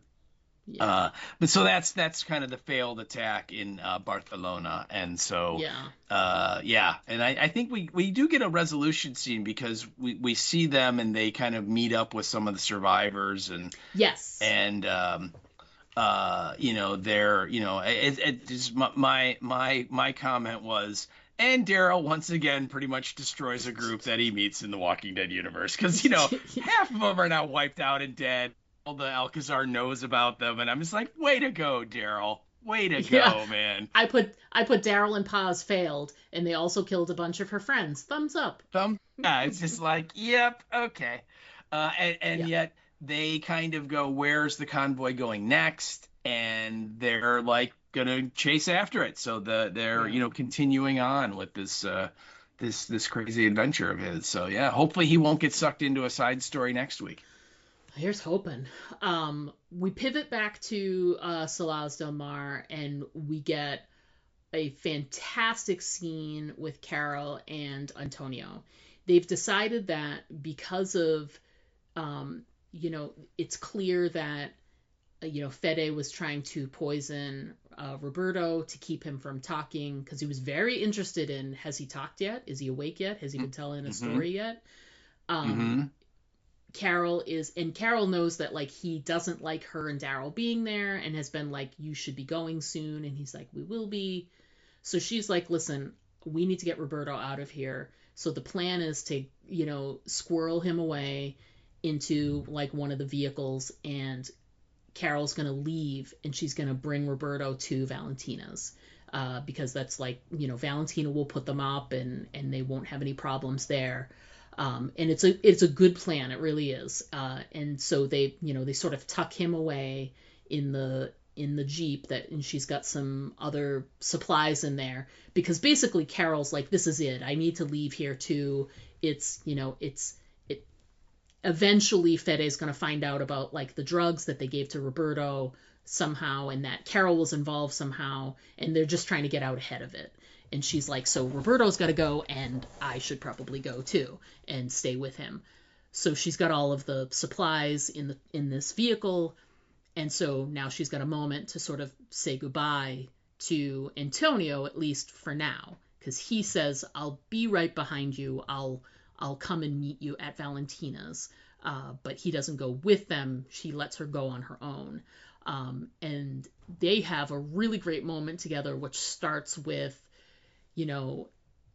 Carol saying some really nice things, which you included in your notes here, which we should talk about. She talks to him about, all of the trauma and the stuff he's gone through and how he's survived. So let's chat about that for a second. Yeah. She, Mm.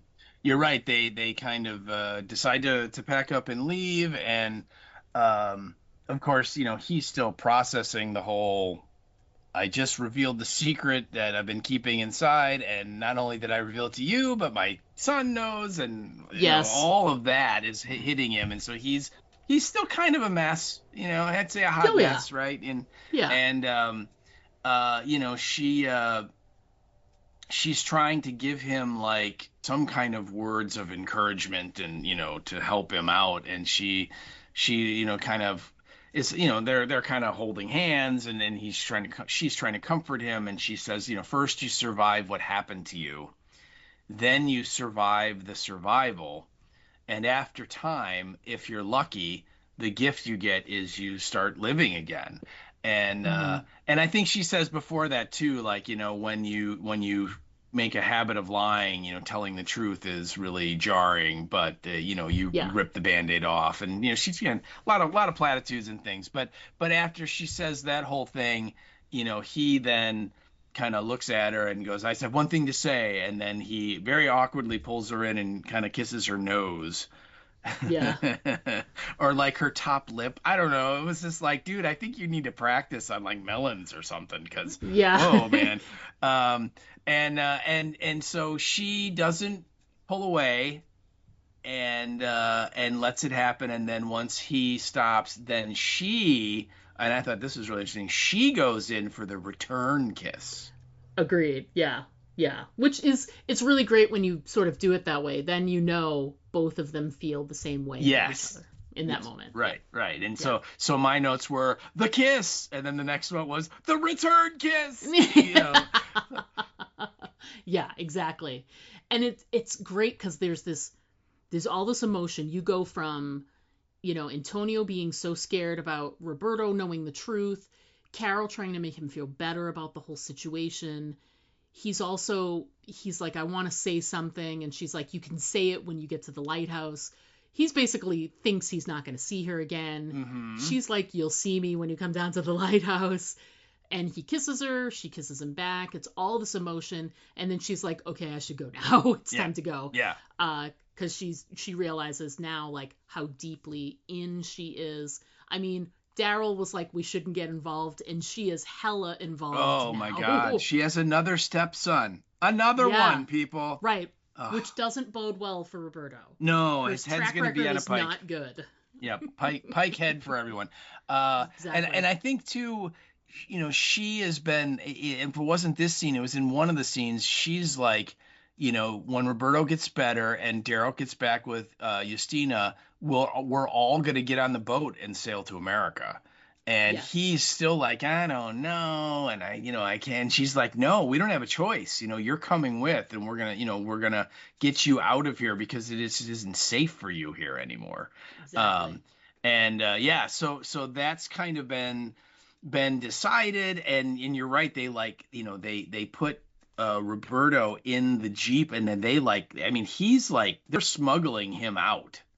Yes. You know what I mean? They cover him up with this like tarp, and they put all this stuff on top of him, including solar panel, and her whole thing is that she's going to try and just drive out, and hopefully nobody notices. Yeah.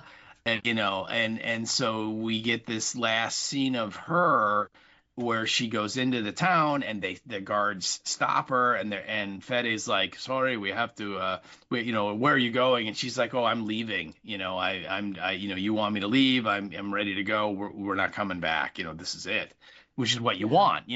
And he's like, well, we have to search the vehicle before we let you go. And he like takes the solar panel. He's like, well, I can't let you have that. Even though Antonio gave it to you, doesn't matter. It's, we need it for the town. And so they're kind of searching, and she's like slowly like, pulling her pistol out of the holster, just waiting for them to, to find it. And are they going to discover that the kid's in there? And just when it looks bad, then Antonio shows up, and he's like, well, we're everyone's prisoners here. They don't let us leave anymore. And he like publicly calls out Fede. I know. It's a tense scene, and he really goes whole hog and calls him a liar. Oh, yeah. And you can see, like, they show like little moments of like no name villagers are like looking out. They step out of the Yeah. house to see what the commotion is. So it's a pretty public shaming of Fede, and it was surprising. And to be fair, it worked really well because there's like a moment of distraction there, and she's like, can I just get out of here? And he just like looks at one of his guys, and he's like, whatever, just let her go. So whatever, Antonio sort of like put himself on the line in that moment, and it worked. It got them to be able to leave, Yeah. And Antonio's like, this has nothing to do with her. Just let her go. And and Fede desperately trying to change the topic is like, yeah, you can go. Because I think, Antonio is like basically saying, my son told me the truth about what you did to Yasina and how she didn't volunteer. And you're right, we get all the shots of like, all these villagers going, the what? And kind of sticking their heads out of the windows and, perking up from their conversations like, ooh, something's going on over here. And Fede very keenly aware that, there's an audience now. And he tries his best. He's like, oh, your imagination, you're just, he's the kid's feverish. He doesn't know what he's talking about, blah, blah, blah. And it's like very kind of like half-hearted, like even he doesn't believe it, but he's just kind of saying it. And so, so then Carol drives away, but, Antonio is kind of like surrounded by all these armed guards with Fede. And I'm like, dude, you might be in trouble now. Right. I put that in my notes too, that I felt like so she still has her hand on the gun while Antonio is talking. And the more he says, and the more like you can see Fede getting like upset and angry, and you can tell this is very public. It's very embarrassing. And you can see like they're starting to close in a little bit on Antonio. And when Carol leaves and she's driving away and looking through the rearview mirror, and Fede's sort of right-hand men start to close in on Roberto a little bit, on Antonio a little bit, I had this moment where I was like, Carol's gonna see him get shot while she looks in the rearview mirror, and it's like gonna be, and especially since like what happens after people show that they're happy and they kiss? What's the most common thing that happens right after that? Somebody revolving dies. Doors. Yeah, exactly. So I'm like, okay, so this does not look good for Antonio. And in that moment, it was so tense. I was like, it's happening right now. It's going to happen right now. Yep. Oh my God, it's going to happen right now. Oh, and, boy. And it didn't. It didn't. We didn't see it happen then, but it certainly feels like there's high potential for it to happen in the next episode. So hang on. it's like Carol, you think you were having barn flashbacks before this? Just wait, Yeah, just wait. More trauma is coming, right? Yeah, I agree. Oh, yeah. It would not have surprised me because I'm just like, oh my God, they're just gonna shoot him right there.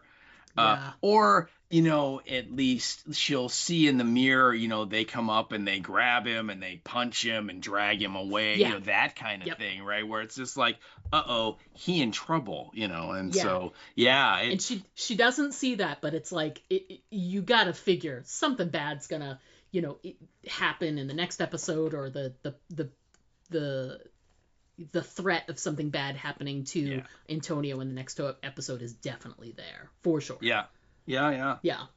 And then we get like the final scene of the episode is, they sort of, they're showing Antonio's face while he sort of sees them drive away, and he feels confident. He did what he did so that his son could get away and get away safely. And the added bonus is he cares about Carol, and Carol is able to get away safely. So his purpose in doing that scene in the public like that, it did what it needed to do. So he's sort of watching them drive away, and he feels very confident. And then it cuts back to the final moment of the flashback of the fallout of what happened to both Antonio and Maria at that explosion, and he's in the ambulance that they have been trying to revive Maria. It's not working. And he's like, try one more time. And the guy's like, listen, there's people that are in worse shape that I need to go work on. There's a lot of people that are hurt. And so he leaves. And of course, you know, he's sitting there and he's like holding her hand and he's distraught. And, you know, you're sitting there and you think like, oh, is this the end of it? And in my head, I was like, why did we go back to this scene? I'm curious because we already know she's dead. So what extra information could we? And then you hear a scream in the background. And I was like, oh, that's why they went back to this scene. And so there's a scream in the background, which is usually a sign of like, oh, there is zombie/ghoul stuff happening in, you know, off camera. And we haven't seen it yet, but here it comes.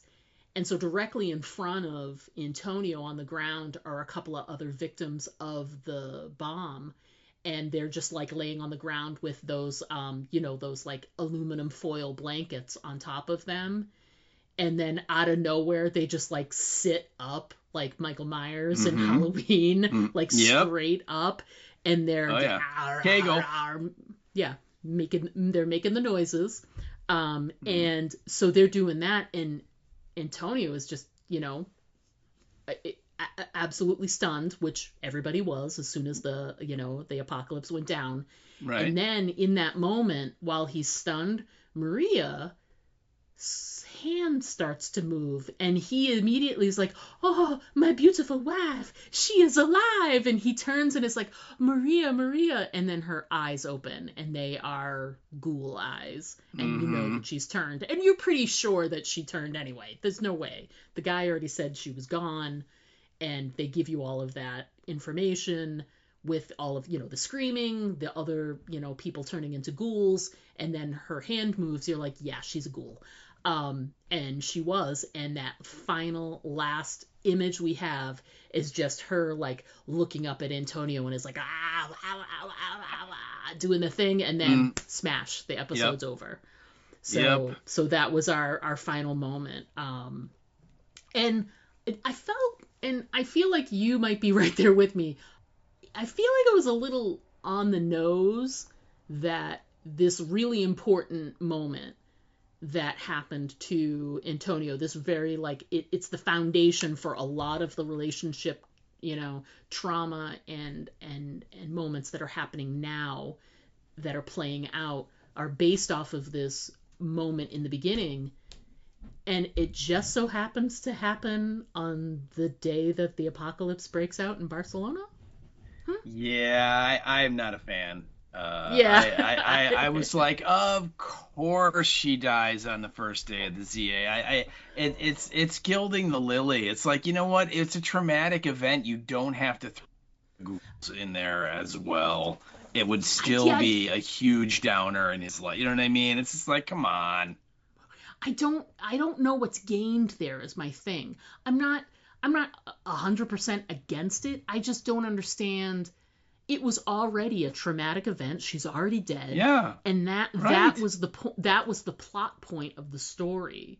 You know, if he told this story, you know, in the next episode and was like, you know, the strange thing was, here I was worried about all of this terrible stuff happening and I was barely paying attention to, that's when the apocalypse, when the world started to fall apart, was like right around that same time, and I just was barely paying attention to the whole thing. You know, he could have said that as like whatever, but I don't know, like seeing it happen and knowing that that's the exact time when everything started to fall apart, I don't know that it was necessary. I don't know. Yeah. I agree with you. I think it was completely unnecessary. Way too on the nose, you know, which is surprising from this show running team. We haven't had a lot of tropes, a lot of things that are like, really, that's, you know, a little convenient, a little too easy. and like we were saying at the beginning, there were a lot of things we liked about this episode, and and some of this storyline with Antonio and Maria, some of it was very interesting and new and whatever, but this, as like sort of the last little thing of the episode, it was like, really? Because we were already feeling a certain way where we're like, okay, is this enough to have been the cause of this whole family drama for all of these years? And then on top of it, we're going to add the extra layer that this was the night of the fall of Barcelona starts. Come on, really? Yeah, it's like I said, I'm not, my impression is I'm not blaming the writer for this one. I think she was kind of told to incorporate certain things into the story, so she really didn't have a choice. But it feels, you're right that they've really done a good job of not doing this in this show, but this moment felt very contrived. And like you just said, they didn't need it. It was traumatic enough that she blew up because he made her do it. You don't have to throw in, and then on top of that, the dead all started coming back to life. It's like, no. The whole flashback thing was all of my nitpicks in that, the fact that the bomb didn't just blow her up and she's gone, and like he's holding on to like her finger because that's the only thing he could find of her. And then the fact that, that's the terrible event that he's, Fetty's holding over his head. I'm like, I mean, it's like I said, it's tragic, but really? Okay. It seems very much not at all worth the squeeze. The juice is not worth that squeeze to me. That is it tragic? Absolutely. Does he feel a lot of guilt that'll never go away? Absolutely. But for all of this, of like Fetty somehow has some magical power over him, I don't see that at all. Yeah. And then on top of it, you get the ZA at the end. Yeah. The only thing I think is that, we had, nits to pick about the storyline of the bomb and Maria dying. If they're able to find some way to tie in that it happened on the same day as the fall of Barcelona and turn that into like what that extra little bit is that we're hoping is there to make this a really, really traumatic event, if there's something else that because of that, I could see maybe sort of coming around to it and being like, okay, they introduced that because of, this other thing, but they've only got one episode left to kind of bring that together, and I'm not confident that that's going to happen. I think they just, it's kind of like the train. They did this so that they could do it, I don't know. Yeah, I agree. Yeah, like they had to show this scene, and they also needed to establish when Barcelona fell at the same time, and they just took those two moments and melded them into the same moment, which is a little bit lazy. But, it's too much. Yeah, exactly. It takes something where we're like, we don't believe that this is, the basis of all of this family drama, and then they make it even more unbelievable, by adding to it, which is unfortunate. All right. We kind of made it to the end of our points. Is there anything that we sort of glossed over or jumped over that you want to make sure that we cover before we take our break? No, I don't think so. I think we hit everything I wanted to mention. So I'm feeling pretty good. Yeah, I think so too. It's rare, folks. Normally we get so excited about a topic, we'll jump over something and then miss it and forget to, and we'll have to go back. But I think we did it this time. Excellent. Yay us. All right, so that being said, we're going to go ahead, folks, and take a quick break. When we come back, we're going to discuss all our listener feedback we received and what's coming up on the podcast. So everyone, please stick around, because we'll be right back. Now there's about 20 of them out there. What will we do? Don't worry, we're safe in here. They'll never get in. Why is it that in every zombie story, people always think that their safe haven is invulnerable? I know. It's like, hello, the walkers are totally going to get in. You better get ready for it. No! Diane, get behind me. No, it's not stopping. Do something, Jack! And another thing, how come nobody in a zombie story has ever seen a zombie story? Do you know how much time in human life would be saved if just one person in the group was up on the genre? What do we do? Aim for the head. What? Aim for the head. You heard them. Aim for the head! Quick, Diane, I think we should try and fix the barricades. I think we should listen to them. Now, that's the first good idea they've had all episode. I still don't think they're gonna make it. Aim for the Head, a horror apocalypse entertainment podcast. Join hosts Diana and Steve as they recap and discuss the best of horror, sci-fi, fantasy, and apocalyptic entertainment. Aim for the Head, available wherever you listen to podcasts. Find us on Instagram and Blue Sky. Hey there, everybody. We are back. We're going to go ahead and start with our listener feedback that we received for episode 6. So a first piece of feedback that we received is from our good pal, Erica Price. Hello, Erica. Hey, Erica. Erica left us her feedback as per the usual on the Facebooks. And this is what she had to say about episode 6. She says, Daryl's so cute with his sippy cup. Yeah, it is his sippy cup, isn't it? His cute little hippo sippy cup. There's definitely something going on between Fede and Antonio regarding Maria. Yes. Oh, come on, Antonio. Carol has been there quite a while. You could have warned her you were taking a shower. Mm-hmm. Daryl and Paz's journey to Barcelona sure was quick and easy.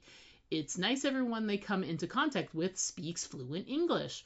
Oh, no. I know. I know. Oh, no, poor kitty. Now we know why Roberto is so ill. He's being poisoned. Carol speaks Spanish now? Well, this ambush at the gate went about how I expected. Of course, Leia sits down and becomes walker bait. We have another whole season to do so, of course. Justina and Elena can't be rescued. I'm glad we finally know Antonio's issue that was dragging on too long. Now they can get on to KISSING. Bold statements from Antonio. Hopefully he won't regret that. I have a feeling he will. Yeah. Oh, wow. Maria turned. What a cool twist. Did you notice? No hot dogs in this episode. I didn't notice that until you pointed it out, Erica. Thank you. So, Erica, you liked the twist. We weren't as big of fans of the twist, but hey, No. to each their own. It was an interesting twist. I just hope that if they can back it up, I'll be okay with it. But so far, I'm not sure. So. Yeah. I don't know how they can back it up. I just think it was a poor choice. So yeah, you may be right, sir. You may be right. Thanks for writing in, Erica. As always, we love hearing from you. We can always count on you to send in your feedback. So thanks again. We look forward to hearing from you next week. Thanks again. That's right. Got to write in for the season finale. Yes, that is true. All right.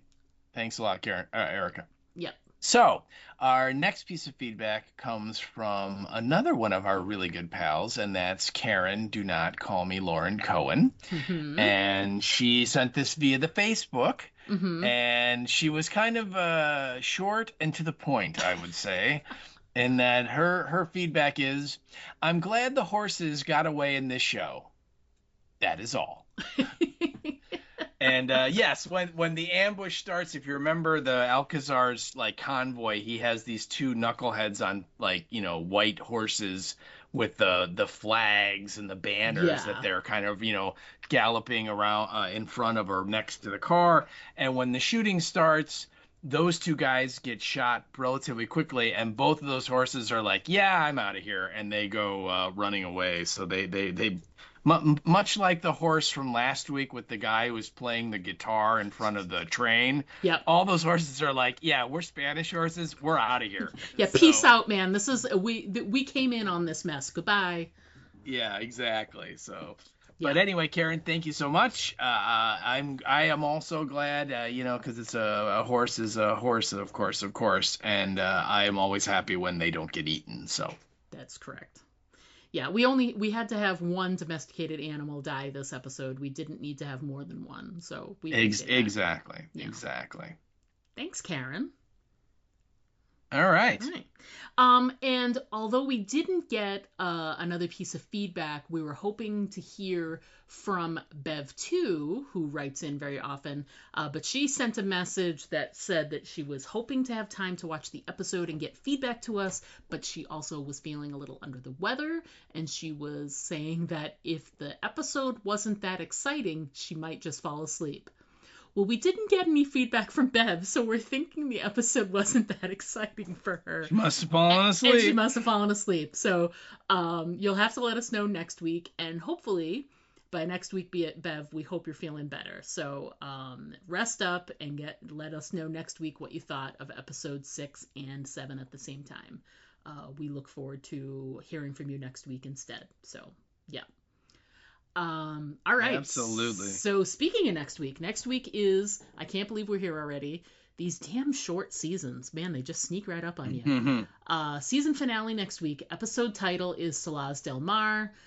We have no description as of yet, and we got just a few sort of quick little, images as the clips for next week. We did see some images of Antonio actually being all tied up back at Salaz del Mar. And then we also had a scene of Carol saying that she's got to go back to get him. So that bodes well. We also got some of counterpoint images of Daryl and Paz looking like they do eventually catch back up with the convoy, with the prince and Elena, and trying to get, Justina and the girls. And there are a couple of other flashes here and there. And the final image we get for a scene for next week shows all three, Carol, Roberto, and Antonio, back at Salaz del Mar, but they are all sort of chained up together and sort of much left like the primitive. Yeah, and sort of left in the middle of the square, and then there's ghouls that are sort of approaching them, and that's the last scene that we get for next week's episode. So, and again, keep in mind that it is a season finale, but it's not the series finale, so we will probably get some kind of, cliffhanger of some kind. And we know that they're currently filming season 4 right now, aren't they? I thought they No, were... I think they're done. I think they finished filming. Oh. They're probably in post right now. Interesting. So we have the possibility of seeing the final season pretty quickly, since they're already sort of finished and kind of wrapped up on it. So we don't know when that's going to air. There hasn't been any indication of it at all. But I'm very hopeful that they will not only be able to resolve all this stuff in Spain, but, Steve and I have both talked about really wanting this series to sort of end with, Daryl and Carol actually being able to make it back to the States. So here's hoping they're able to sort of stick the landing on that when they get back to season 4, when we get to see how this all sort of resolves. So here's hoping. Here's hoping. Yeah, and I haven't mentioned it, and I'm sorry about that, but if you hadn't noticed, right at the same time that, or maybe a week or so after the season started, there was also a new season of Norman's Ride. Started on AMC as well. So if you haven't, I've only caught a little bit of one of the episodes. I just have it set to record on my DVR, and I just I'll get to the episodes eventually. But there's been some interesting guests so far. The very first one is him with Kim Coates, who was just in the most recent Fear the Walking Dead season, and he also Dead City. Sorry, that's right, Dead City. And then obviously he was on Sons of Anarchy for the entire duration of that show, so he's got a relationship with motorcycles, etc. So That's the one that I've watched like half of it so far, but I just haven't finished it. But he also has one with Robert Patrick and various others. He always does a good job of getting interesting people to join him on these rides. So that's back on. We hadn't mentioned it yet, so sorry about that. But if it's something you're interested in, if you are a Norman Reedus completist and you have to watch everything he's in, well, then there you go. You probably already know that it's back on. But if you are just sort of mildly interested in it, if anything, I like that what it does is it gives you a really good overview of whatever area it is that they're going to be doing the driving through, whether it's because he's been to like different countries and also like really interesting parts of the US. So and they always end up doing something interesting wherever they are. So if you're interested in that, check it out. It's back on AMC, so check it out. I did speak last week about how we are enjoying the spooky season of October with, usually there's some type of countdown, marathons, horror movie challenges, and we are going through that as well through our social medias. We've been getting lots and lots of interaction with you guys, so keep an eye on our socials. There's a new post out every day. We are following the sort of category suggestions from another podcast, Nightmare on Film Street, and I sort of stole their 31 ideas, but I'm giving them credit. And the idea, I think, from their end is for you to watch a movie that falls under this category, whatever it is, whether it's, Sinister Children or, murder at the, mall-based murder or whatever. So the idea is to find that movie that fits under that and use that prompt and then watch that movie. I'm just putting it out there. I'm coming up with ideas of movies to watch. If you guys want to watch them or give ideas on other movies that you think of when you hear the category, then shout it out. We're getting lots of really great ideas. Some are movies I've never heard of before, which is great. That's where you can get some good suggestions. And so if you aren't already following us along on the socials, I've got it all filtering through our Facebook, our Instagram, and our Blue Sky account. So check it out there. So what else we got? When we finish up our coverage of Daryl Dixon, I think we're going to be jumping back into some movie reviews. Yes, We've been that's banding correct. around some things that we're going to talk about, so that's exciting and kind of sort of play for some time until we get to Fallout Season 2, Correct. which is not until like the middle of December, so we have a little bit of time, people. So look for that. We're gonna do I don't know, 2 or 3 maybe we're thinking about. I don't know if we haven't really nailed everything down and dotted all the I's and crossed the T's yet, but we're sort of like, what do you think of this? What do you think of that? But I think it's pretty much a given, and I know you've talked about this previously already, that one of the movies we're gonna cover is gonna be Jaws. Yeah, I think just it's sad we haven't covered it yet. But also it would make sense to do it now because this is the year of the 50th anniversary. Yeah. We both went to go see it to see it on the big screen. It's one of my all-time favorites. It's such a great movie. Too. Yeah, so we should definitely be covering it. It's a classic.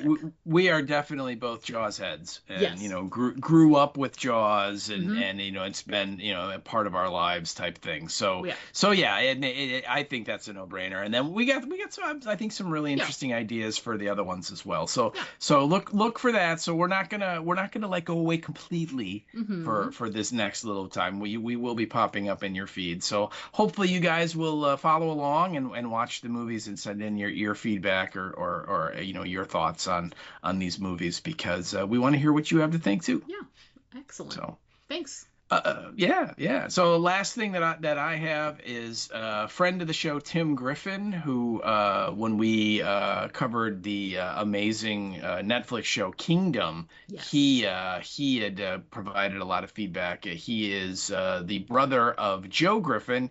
Joe Griffin, of course, does the narration for our opening podcast. He's my best friend. I've known him since 6th grade. And anyway, Tim is an actor and a writer in his own right, and he has written a play that is going to make its world premiere here in October in Chicago for the City Lit Theater.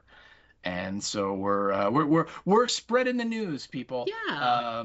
It's the title of the play is called Cargo: The Doom of the Demeter, and it is a play set in the Bram Stoker's Dracula universe. The Demeter was the ship that Dracula used to travel from Transylvania to England.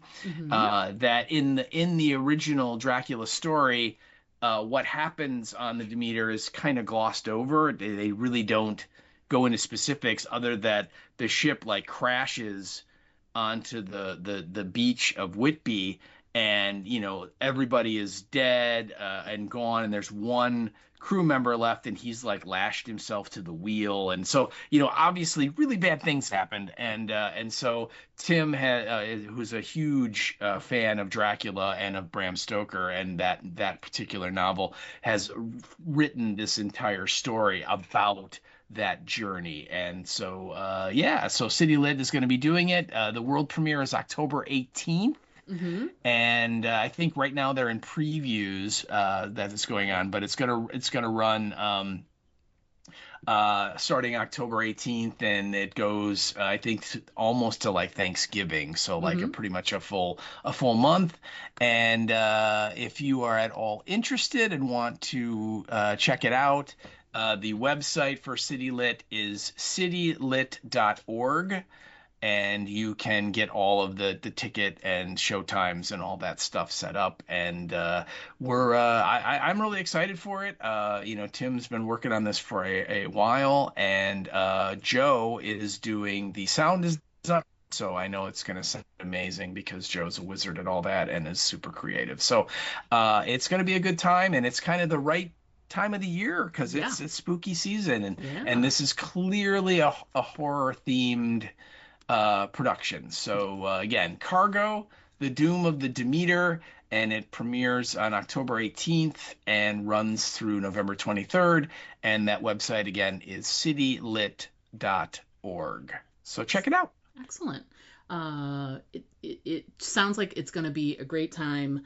Tim has had other things that he's written have been produced in the Chicago area, and he's been an actor in the Chicago area for years as well.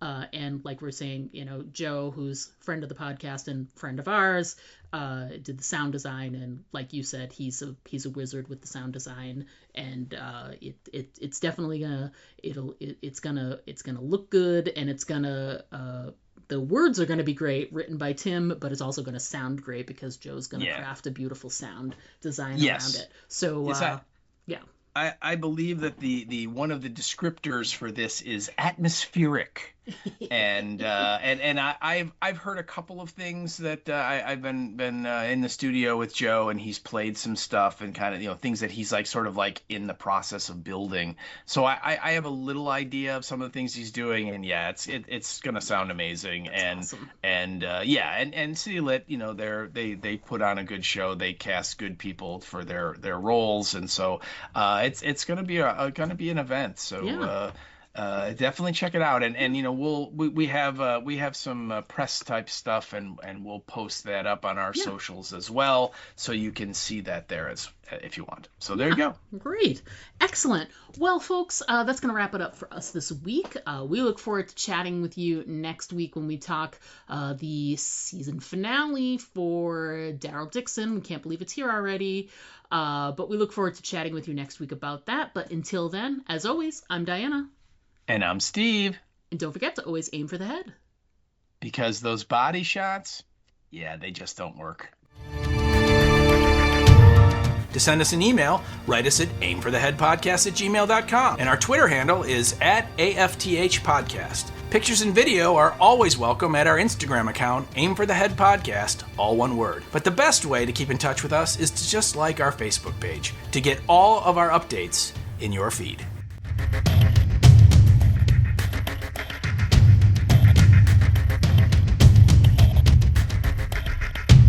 We've got a better shot of some of it coming back up, in some way. Oh, some of it's coming back up, all right. No. I see what you did there. Yeah. I got my puke bucket right here next to the mic.